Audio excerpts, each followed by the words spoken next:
So you might be having an argument with a climate denialist or an anti-vaxxer. And once you start getting into a dominance struggle where you're saying, yeah, but you are wrong about this. Let me explain to you why you're wrong, right? I love it when people say that to me. That's fantastic. Yeah, exactly. Really. Who responds well to that? And of course, what it does is it pushes the other person into the most intransigent version of their argument. Maybe not even one that they fully believe, right? But you're pushing them into that harder position.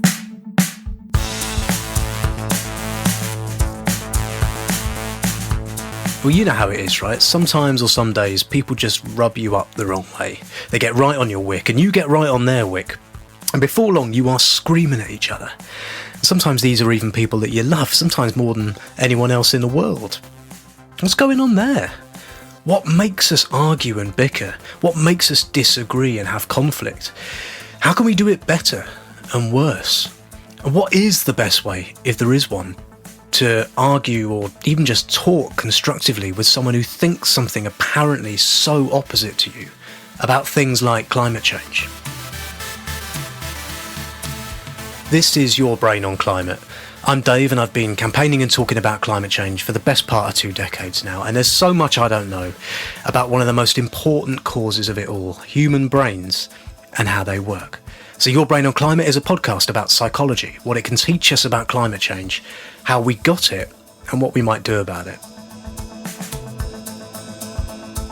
This week I had the great pleasure of talking to Ian Leslie. Ian is a writer and an author of books on human behaviour, including a book that I read recently, Conflicted, about what we're going to talk about today, which I absolutely loved. Why do we argue? Why do we disagree? And how can we do it better? Ian and I got on famously, really enjoyed chatting to him. We talked about how to productively disagree and why you should try and productively disagree with people, even if, like me and like him, you're naturally conflict averse. We talked about why if you find someone to be horrible and obnoxious in an argument, it might be your fault in the first place. We talked about social media, including horrible Twitter, and how and when you should use it. And we talked about climate deniers and anti-vaxxers. Why do people appear to think things that are in contradiction of common sense? If you think differently, should you even bother talking to them? Spoiler, yeah, you might learn something. We started, appropriately enough, by talking about how you start. How do you start having a conversation with someone to minimise the chances of ending it screaming at each other?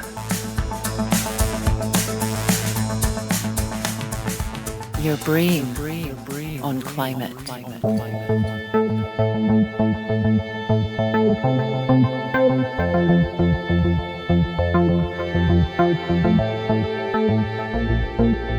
You have written in your book Conflicted, which I really loved and I recommend to everyone, and we'll talk about that, but you have written that the first 3 minutes of any conversation matters. So this is our first 3 minutes now. What do we need to do to make sure we don't hate each other immediately? How do we do it? Well, I think we just need to send the appropriate signals to each other that we are interested in what the other person has to say. Okay. And that we're listening. So that's stroking my chin. Is that good? Yeah. But you could do it, it's in what you say, it's in the tone of your voice. It's how the time that you leave between responses and whether or not you kind of let the other person talk, which obviously I'm going to not do now. I'm going to talk down the clock. But yeah, it's all sorts of things. Usually, these things are quite easy for you and me to do because we sort of both agreed to this conversation. We're not expecting to have an argument or a row. If you are in that situation, it actually gets a lot harder. It's that kind of first impressions thing, right? Like you say in your book that if you turn up in a stroppy mood, you're likely to make the other person stroppy. Is it really that simple? Well, it's not that simple, but there's something to that in that a conversation is a kind of feedback loop. So what you're saying and how you're saying it is affecting how the other person feels and behaves, which then affects how you feel and behave. And so, like other feedback loops, that can kind of spiral one way or the other, and when you feel it kind of escalating, going in one direction, you kind of need to make an effort to pull it back. But yeah, the basic point is you should always be aware of the fact that how you are behaving is shaping the other person's responses, and vice versa. So being aware of that loop is, I think, really important, particularly in tense conversations. Yeah, I was in a meeting the other day at work, and the person I was with arrived, and they were just kind of agitated. I don't know what had been going on, but they were definitely kind of enervated by something. And I couldn't help it. It made me feel kind of agitated. And I noticed myself in the meeting that I was kind of talking faster. It's so interesting that happens. And yeah, you're sitting there and your body language is very nice and calm, and you're listening, and I'm feeling relaxed. Yeah, and it's hard to manage. So yeah, we're influencing each other all the time, right? So our feelings, our emotions, or our physiology, they're all kind of bound up with each other. It's everything's contagious. Probably not a good word to use right now, but being aware of that doesn't mean that you could automatically kind of deal with it in the right way, because it's hard, but it is a first step towards noticing it. Like you just noticed it, when this person was agitated, and you noticed it was agitating you. In another situation, you might just think, well, I'm feeling really agitated. Must be because I'm really angry about something. Yeah, I'm really angry.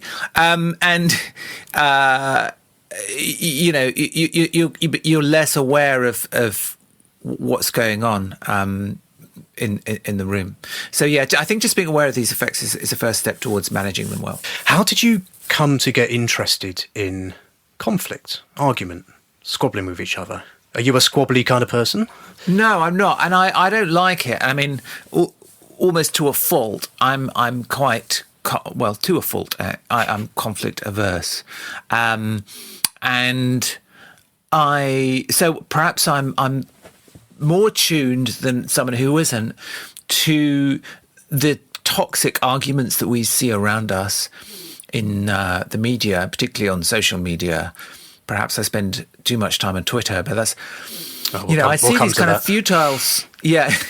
And by the way, the book is not just about that, as you know, but it's the thing that got me thinking about it, and just seeing all these kind of toxic, horrible, stupid, arguments that generated all heat and no light, got me thinking about why is this so hard? First of all, to have a discussion of differences that doesn't turn into a kind of playground fight, and second, how do we have more productive arguments?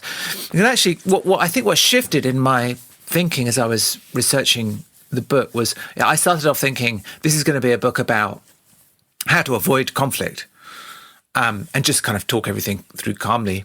Sounds nice. And yes, it does sound nice, but then I came to believe very strongly that the real problem is not toxic conflict. The real problem is avoidance of conflict. So we see the toxic conflicts around us because lots of them are very visible, particularly nowadays. And we think, oh, this is terrible. I don't want to go. And many of us are already conflict averse. And then we see these very visible toxic conflicts and we say, well, I'm just not getting into these arguments because they look horrible. I'm worried I'm going to damage my relationships with people. I'm worried it's going to stress me out. So I'm not going to have them. And when you do that, you give up, put aside, you don't get the huge benefits of disagreement and debate. Disagreement is a way of thinking. It is probably the way of thinking, actually. It's kind of almost what we are evolved, it's how we're evolved to think and reason in dialogue with others. And it's a source of great creativity and energy. And when we put it aside, when we are so worried about the stress that it causes and the discomfort that it causes, we're really just choosing to make ourselves a little bit dimmer and a little bit less creative and less interesting. So, the book really became about how do we have conflict, actually, how do we have our disagreements in the most productive, creative, energizing way possible. So it's not about how to avoid it. It's not about just how to be calm and, just talk everything through very calmly. Because actually that's not necessarily a good idea.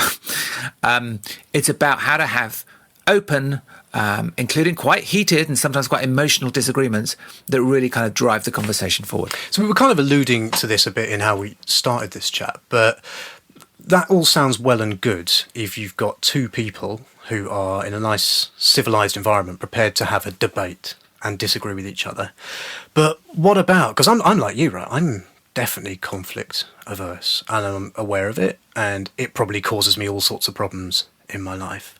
But that's because when people are really stroppy with me, I find that upsetting. So what can I do? What do you do now that you've researched it and looked into it, when people don't want to have a nice, productive argument? They just want to scream at you. What do you do about that? If somebody really just wants to scream at you, there may be nothing you can do about that other than let them scream at you or walk away. So I'm not saying there's a kind of infallible solution to it. At the end of the day, it does take two to tango, right? It takes two or more people who have some degree of willingness to engage productively for this to work. However, what I would say is that most of the time, that's not actually the problem. Most of the time, the problem is when we meet any resistance at all from the other person, we just give up and we dismiss we avoid the conflict, and we often dismiss the person as kind of stupid or irrational, over emotional, whatever, unwilling to engage, right? Often that's not the case, and you just have to be a little bit more skillful, perhaps a little bit more patient, a little bit more thoughtful about how you're engaging with them to kind of create the adversary you want. So it's a phrase I put in the book, right? This is not the same as persuasion. You're not necessarily trying to get them to agree with you. The object is to have a productive disagreement with an adversary who's going to engage in that disagreement productively. And there are things you can do to get them in that place.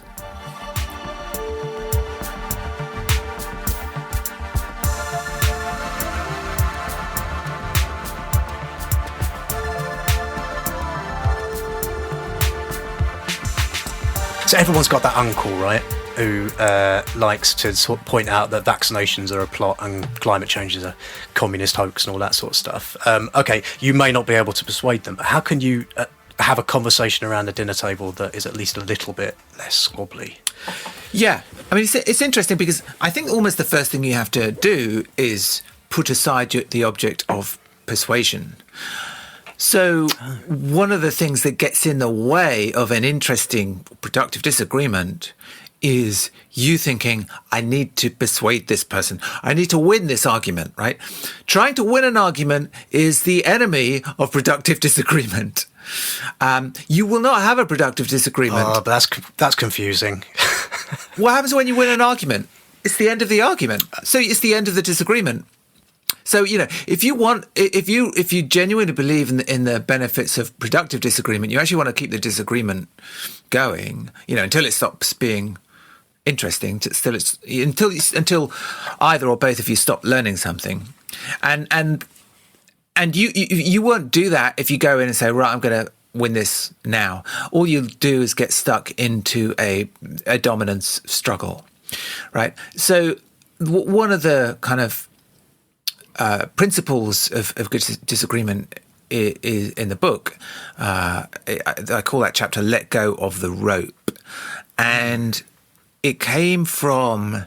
Well, as you know, I have a lot of conversations. A big part of the research was talking to practitioners of really tough conflict-ridden conversations. So I talked to hostage negotiators, talk to terrorist interrogators, talk to divorce mediators and diplomats and addiction therapists and all sorts of people who have very tough conversations, and found that a lot of these very different conversations have a kind of underlying themes.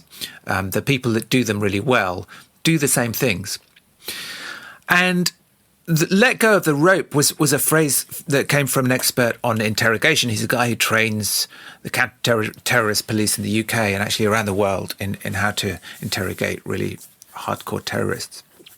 And he repeatedly said in different ways, but that once the conversation becomes me kind of trying to push you somewhere and then pushing you back, then you're not going to get any insight or information from them. Actually, it's in an interrogation situation, that's exactly where they want you to be. They want you to get stuck in a struggle like that.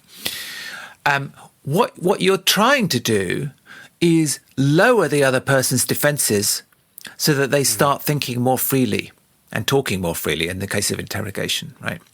Really expert interrogators do not walk into the room and say, right, you need to tell me everything you know, or I'm going to throw the book at you, or worse, right? Because that just pushes that person immediately into a defensive crouch or an offensive crouch as a means of defense, right? The the really skillful interrogators actually go in, and one of the things they do is emphasize the reading of the rights bit, right? So they don't just mumble and walk in and say, yeah, you have the right not to talk, you have the right to a lawyer, right? Okay, let's get into it. They walk in and they say, look, you absolutely have the right not to talk to me. It's up to you. I can't tell you what to do. None of these guys can tell you what to do. If you want to leave the room now, you can leave the room. Your lawyer can't tell you what to do. It's completely up to you. But I am interested in what you have to say. I would like to understand how it is that you are coming to sit here today.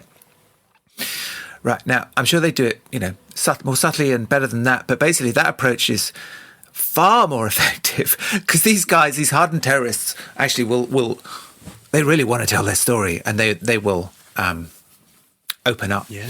And that actually applies to any conversation, right? So you might be having an argument with a climate denialist or an anti-vaxxer. And once you start getting into a dominance struggle where you're saying, yeah, but you are wrong about this. Let me explain to you why you're wrong, right? I love it when people say that to me. That's fantastic. Yeah, exactly. Really. Who responds well to that? And of course, what it does is it pushes the other person into the most intransigent version of their argument. Maybe not even one that they fully believe, right? But you're pushing them into that harder position. Whereas if you kind of show that actually you are genuinely interested in what they have to say and why they think that, then their defenses will lower a bit and they'll talk it through. And probably as they talk, they'll express more doubts. And you'll see it actually, they're not quite as batshit crazy as you thought they were. You will probably still disagree with them about things and you won't be persuading them, but you'll see it actually, you'll get a much finer map of the territory of their belief system than you would otherwise. So you're just getting more information about them.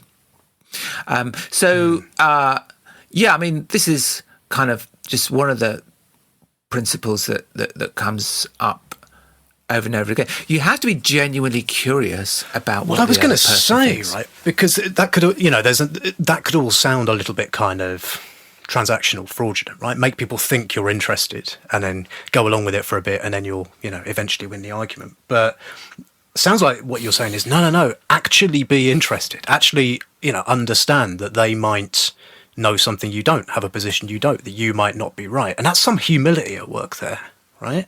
You've got to be humble. Yeah, I mean, humility, which, is not my strong suit, right? But, I don't want to sound too pious about it, but you have to, has to be an element in your mind, which is, hey, maybe I don't know everything here, right? Now, people don't like that because they get scared. They think, oh, but then maybe I'll completely change my mind and become an anti-vaxxer. Look, it's not going to happen, right? You're not going to flip positions on climate change or whatever it is in this conversation. So just relax a little. And going back to what we were saying at the beginning, when you relax a little, you'll find that they relax a little. When you relax your grip on your position, they will relax their grip. And you will find, you'll just have a more interesting, richer, more subtler, more nuanced conversation than you would otherwise.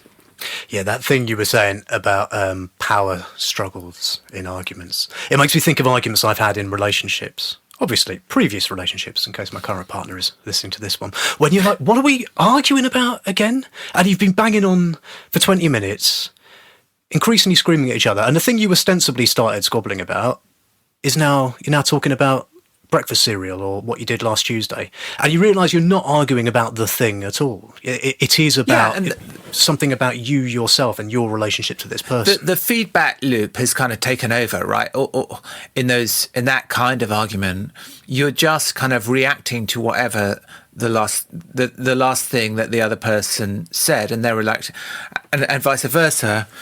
And the whole thing just kind of floats off and loses touch with any kind of reality. And often, one of the questions you should ask when you're mired in what seems like a pretty bad disagreement is, what are we actually disagreeing about here? What is the fundamental? Because it's incredibly easy to lose that, right? It just becomes this kind of fog of acrimony and conflict. And when you talk to communication scientists about conversations, about disagreements in particular, they will say there's always two levels in any disagreement. There's the content level and there's the relationship level.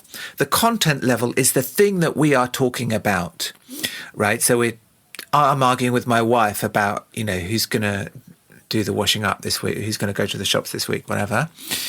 And at the same time, there is an unarticulated level of disagreement. We're not saying it explicitly, but it's to do with what you think about me and what I think about you, whether I'm getting enough appreciation and respect from you, and vice versa. And those two levels are going on at the same time, and often one person is paying more attention to the relationship level than the other. You won't be surprised actually to find out when they do studies of this that women are more attuned to that relationship level than men are. So men are often like, well, why is she being so angry? We're just talking about whether or not we're going to take the bins out. She's getting all emotional. And she's like really tuned into the fact that you are just treating me like an idiot, right? She might not even say that, but that's how she's feeling. And therefore she's getting...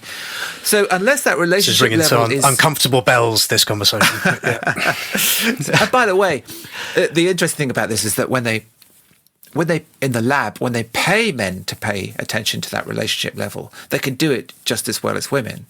So it's not a question of cognitive ability; it's motivation, right? Because we're usually on the kind of the right side of a power relationship, we don't feel like we have to pay attention to the. So anyway, until you've got that relationship level settled, it just sort of disrupts the content level of the conversation, right? That's true in a dyad, two people talking to each other. And I think it's true at this kind of wider societal level as well, that a lot of the things that are the kind of irrationality and craziness of the content, the political debates, the political issues, are rooted in perceived imbalances of power and respect and status.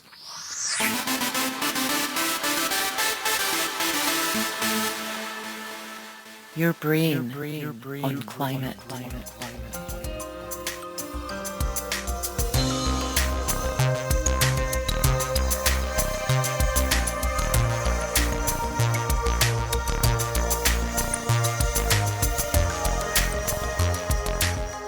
Just before coming on here, I was on Twitter, which is a thing. So I went about 6 months, started this year. I gave Twitter up. I was like, this is not good for me coming on here. You know that thing when everything about the dynamic of it, I felt I was saying things so that people would respond to it. And I knew the tweets that would get a lot of likes because they were the ones that were saying something, having a pop at someone else. And I felt myself really sort of getting swept up in that kind of world. But yet, an awful lot of the debate about climate change amongst people that I know happens on Twitter. So do you think that Twitter's a good thing? And social media, Facebook, Instagram, all of it, TikTok, whatever the kids like. Is it a good thing for getting agreement as a society on how to do something like climate change for us as people, or what?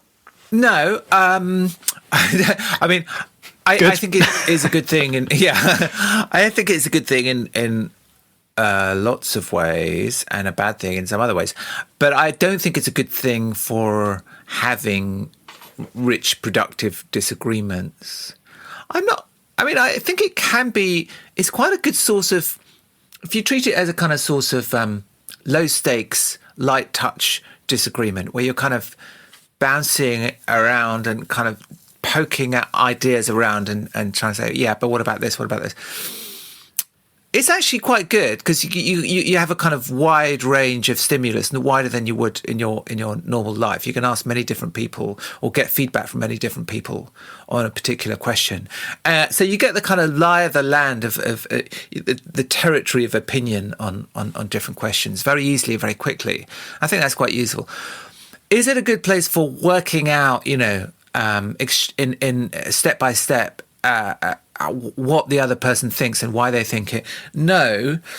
First of all, because it's this little box with every point has to be spelt out with a few words, which doesn't enable you to get into the richness or nuance or depth of a position. Second of all, it's you get very little sense of the other person. So in the book, I talk about low context communication and high context communication.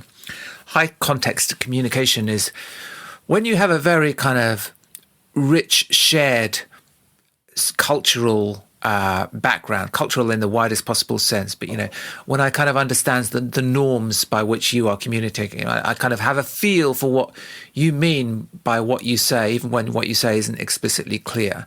That's high context. And it tends to be, there's more emphasis on the relationship before the thing that we're disagreeing about. Low context conversation, I've really little idea who you are or what your background is. And the conversation becomes all about the disagreement, just focused on this thing that we're disagreeing about. And that kind of dominates my perception of you. And if you're disagreeing with me, that means you're a bad person. And Twitter is a bit more like that, which is why it generates so much kind of animosity and irritation.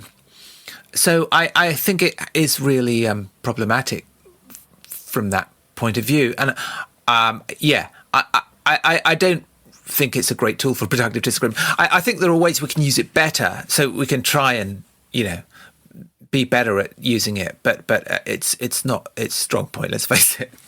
It strikes me as one of those, maybe a key area where actually how you behave on it will affect the kind of interactions you have on it. So like what you were saying about conversations, but writ large, right? And I was really, when I started tweeting 10 years ago, I would just, call everyone a bastard and have fun. But all that happens then is other people call you a bastard. And I now, if I even get into a debate at all, it'll be very constructively, very kind of worked out, right? So that's a good tip.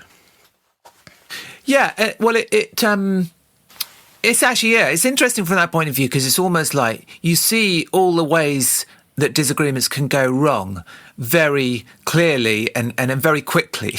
So it's like a hothouse for bad disagreements. And actually, at the very least, that's useful for the rest of the world, the rest of the time when you're kind of having disagreements. You see, oh, okay, I recognise what's happening here because I see it every day on Twitter.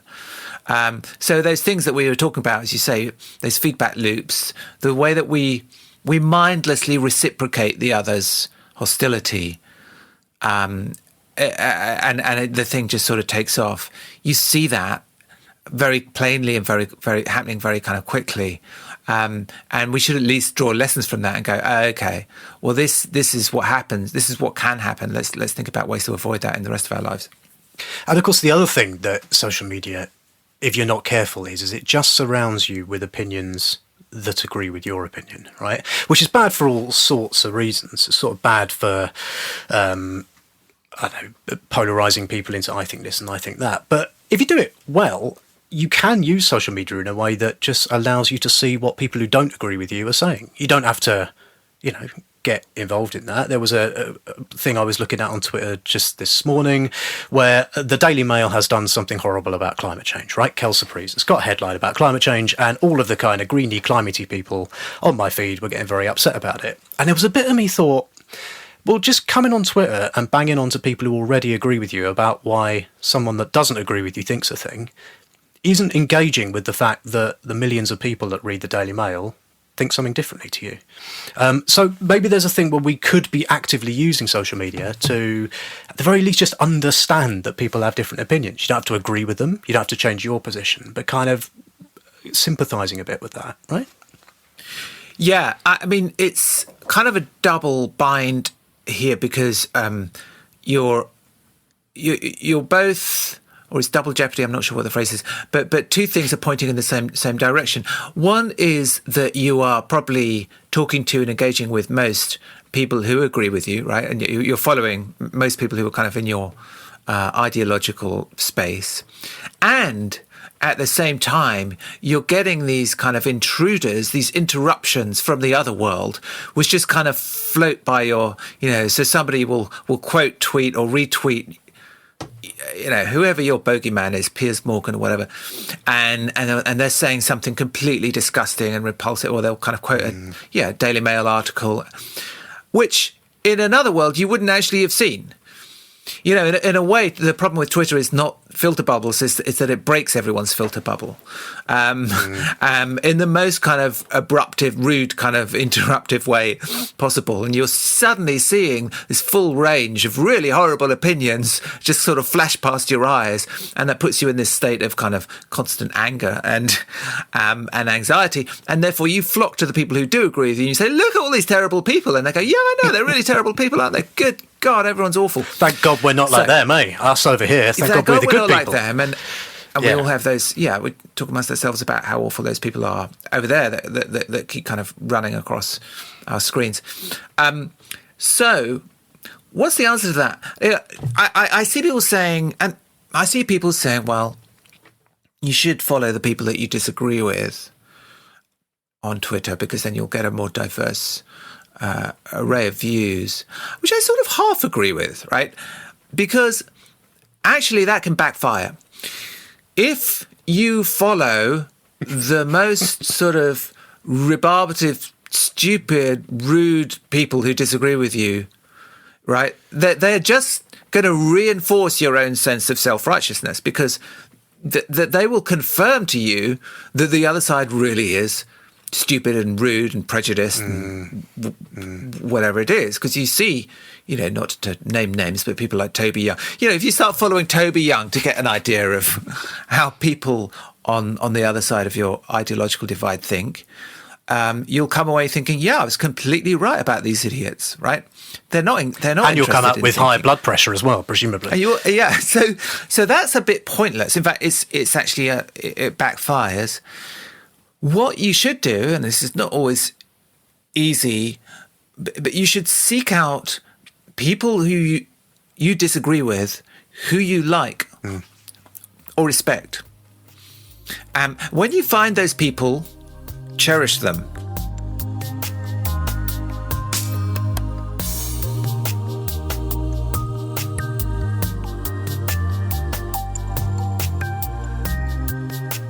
What is going on in the brains of people who look at all the science of climate change, or all the science of why vaccines are okay, or all the science of, insert other thing here where the science is very, very clear that a thing is a good idea, and yet will completely take the opposite position? So, anti-vaccination, for example, right? We all know people, I am sure, who are anti-vaccine, and I find having conversations with those people really, really tricky. But what is it at a sort of psychological level is going on inside the heads of people who just have that kind of really extreme reaction to something that everyone else thinks is common sense?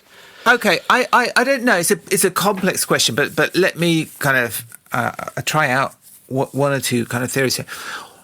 One of them is that often the position that somebody takes on an issue is actually a function of where they feel they are in a power relationship, right? So there's a very kind of strong streak of human nature which says, I don't want to be pushed around. I don't want to be told what to do. And actually, I will adjust if I feel that I'm being talked down to, or patronised, condescended, or subtly kind of pushed around, push back, even if that means taking a position that, frankly, the actual content of the position becomes less important than my reaction here. And often when you're dealing with someone and you think, oh, why is this person being so irrational and so crazy? And maybe they're being kind of over emotional, whatever it is. Have a think about why, whether or not they feel like they're on the wrong end of a power relationship and they're trying to deal with it. So I think there's an element of that in people who take up positions very strongly, which are kind of contra to the mainstream approved official opinion, which, by the way, is often proved to be wrong. So, we can't just always accept that it's going to be right. I mean, I've been doing climate stuff long enough to remember when, it was a bit cranky to say maybe we shouldn't be burning all them fossil fuels quite so fast. Things can change. There was definitely a time when people would have thought I was the crank. Probably still do a lot of people. Right. Maybe I am. Yeah.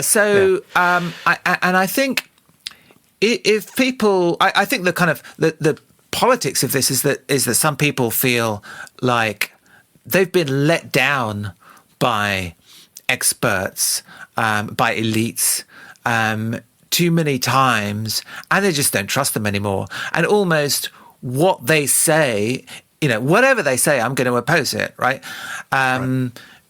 Because that's a way of raising my status in this conversation, right? It's become a kind of status competition. If I just go along with approved opinion, and that almost just makes me a nobody because I'm just conforming to what everybody else is saying. If I'm feeling a bit insecure about my status in society generally, then taking up a position that makes me feel a little bit smarter than everyone else, more informed than everyone else, certainly means I can't be patronized or talked down to, at least I don't feel I can because I feel I know better, then that's quite a powerful reason for me to keep holding that position. Because I feel like then if I kind of give in and say, oh, maybe you're right about climate change, I'm submitting, essentially, right, to dominance. It's interesting because when you describe it like that, it feels simultaneously that feels right, it feels true, but it also feels like, can that really be what's happening here? Can it really be that there are still millions of people in the UK, many more millions in the US, for example, who will not only say climate change is made up, but who will kind of revel in that. So it's I guess when it's sort of, you take that and you say it's not just a couple of individuals who feel like their status is personally threatened by experts. I don't want to sort of belittle it, but that actually that can ripple across a society at large. But I mean, I don't think it's hard to believe at all. I mean, it's harder for me to believe that you would get millions of people who, agree with whatever the people at the top say. I suppose. I mean, the extent of the consensus is the surprising thing to me, if anything. I think in a very democratic, egalitarian public sphere like we have, it's a perfectly natural thing to say, well, these idiots that are... I mean, we do it all the time in other contexts. We constantly talk about how the world is run by idiots, by terrible people. They're all idiots, blah, blah, blah. And then what? We're surprised when some people say, well, climate change, that's another part of this idiocy. I don't think that's surprising at all. But it's so interesting, isn't it? Because even as you're saying that, I'm catching myself going, oh, yeah, but climate change is different. Because, I definitely think that Boris Johnson's done all these things wrong. And I definitely think that science has got loads of things wrong. And blah, blah, blah, blah, blah. But I can feel myself going, but because I know so much about the science of climate change. And here's the thing, right? I'm not a scientist. I don't actually know what the science of climate change is. I'm taking it on faith that the world's that all of the scientists and all of the processes is happening. Same as actually, I don't know that if I get the AstraZeneca vaccine, which I did, it isn't going to make my head fall off. I don't know that, but I am choosing to accept. And you're right. And I'm thinking about it now and I'm going, well, why do I think that? Yes, okay, there's the science, but I think it because people that I trust pretty much seem to think that too. Really? Yeah, it does come down to to trust in other people. Yeah, you're right. And one of the interesting things about climate change denialists, right, to use that loaded word for a minute, is that, and other forms of kind of extreme contrarianism, is that the people involved often are smarter and have more information than average about this topic. I mean, you see this, you go to not that I spent a lot of time there, but if you go to these message boards, forums where they're discussing this, you'll see them quoting all sorts of like data and technical information, which is beyond the ken of me and most people. But they seem to have ended up in what I'm pretty sure is completely the wrong place, right, on it. But it's not because they're more stupid, and it's not because they have less information. It's something else. That's why we go back to these more kind of human, these issues to do with trust and relationships, which kind of underpin it.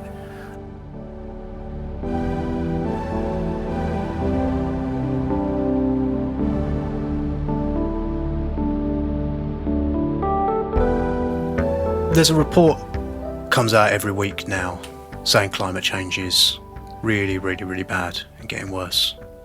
And we've had a summer of bad stuff happening, and time, we're continually told time is running out, and we're not campaigning hard enough or doing enough. And if you're one of the people who really wants action on climate change to happen now, I've been there personally, right? You can get very personally dragged up in that, very personally kind of burned out, very personally on edge, right? And I'm interested to sort of wrap this conversation up and find out, even though you are right about something that you see as having fundamental importance for humanity, there are still ways that you can have conversations with people, have conflict, have productive disagreement that can be better or worse. So what are your tips, if you have any, for something as high stakes and emotive as climate change, where you're caught up in it, your identity is subsumed in it? What are the few things we need to try to make sure we do at all times? Wow, I don't know, but I would say maybe one thing is don't let your identity become subsumed by it.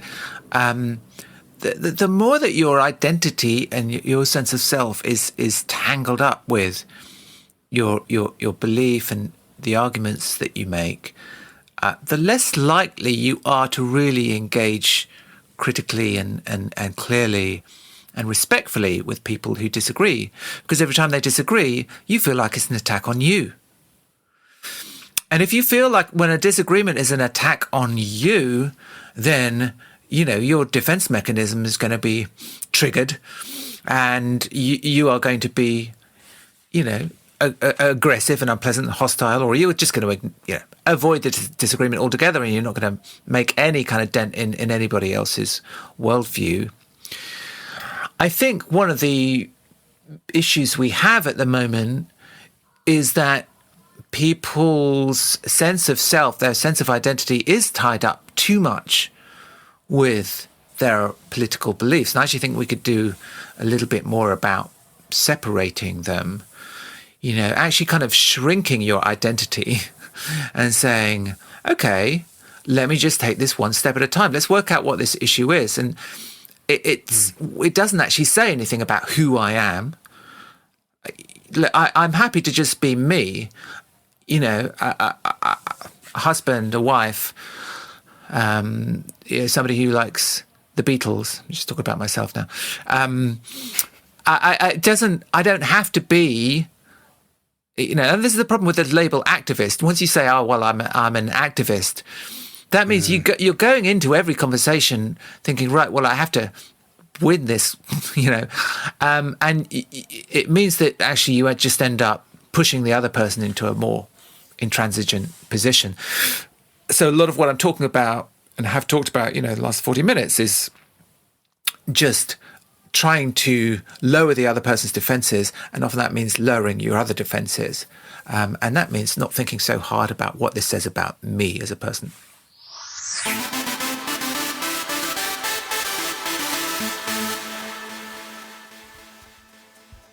Got a mission to make here, listeners. I was so drawn to the concept of Ian's book, and I hope after listening to that chat you are too, because I'm properly conflict averse. I've always been so interested in it. It makes me kind of clam up and be scared. I've worked on it, hopefully I'm getting better at it, but I've always known there are better and worse ways to doing it. And learning that there are good and bad ways to disagree, but it's worth doing it, feels kind of profound, kind of empowering, particularly in a space like climate change, where there is an awful lot of disagreement to be had, and sometimes you don't have to look very far to find it.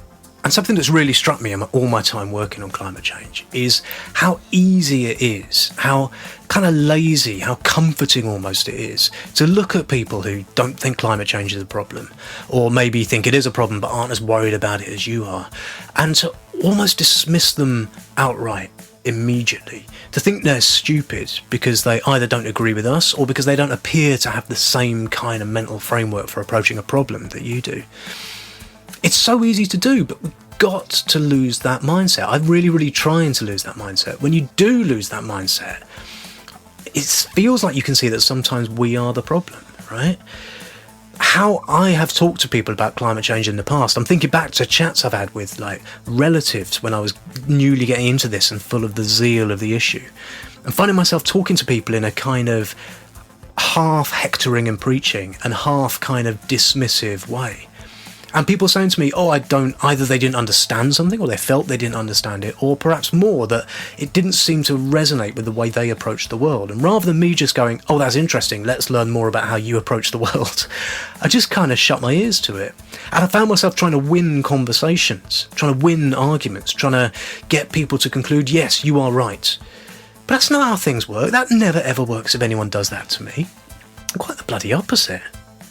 When we talk about things like climate change, I think we have to understand that it is really closely related to how people think about a vast amount of stuff, how they think about themselves, how they think about the story of themselves in the world, who they trust, all of these kind of things. Climate change is like a scientific phenomenon, but it's so much more than that. It's about life and being alive and people's ideas about being alive, and we have to learn about that. Everyone does. Everyone from every possible perspective has to learn about that. We have to be humble, because you're not going to persuade people if you're just convinced you are right and they are wrong. It doesn't work like that unless you are phenomenally good at sales.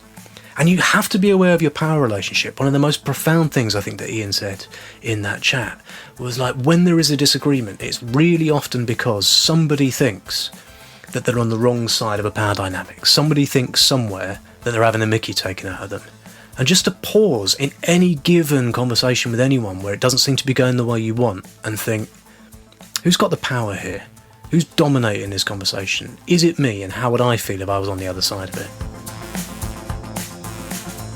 That was Your Brain on Climate, episode 4 of the first series. Thank you so much to Ian for coming to do that. You have to go and read his book, Conflicted, if you are remotely interested in anything we've talked about here. You can find Ian on the internet, just search for Ian Leslie. He also does a really good newsletter called The Ruffian, which I applaud and recommend to you in the highest possible terms. Thank you very much for making it this far through the podcast. You can drop me an email, please do, to hello@yourbrainonclimate.com. Let me know what you thought, or the podcast is on Twitter @BrainClimate. And please, if you do nothing else, pootle over to your podcast medium of choice and take 30 seconds, if that, to leave a little review with your hands and a 5-star rating. If you think it's worth 5 stars, it makes such a massive difference, particularly for new shows when I'm trying to get the word out there. Help attract more guests, help attract more listeners, make Dave happy, make better podcast. Right, that's it. I'll be back next week for another episode of Your Brain on Climate. And I both do and don't hope that you find yourself in a squabble with someone this week, but you know what to do if you do. Okay, bye!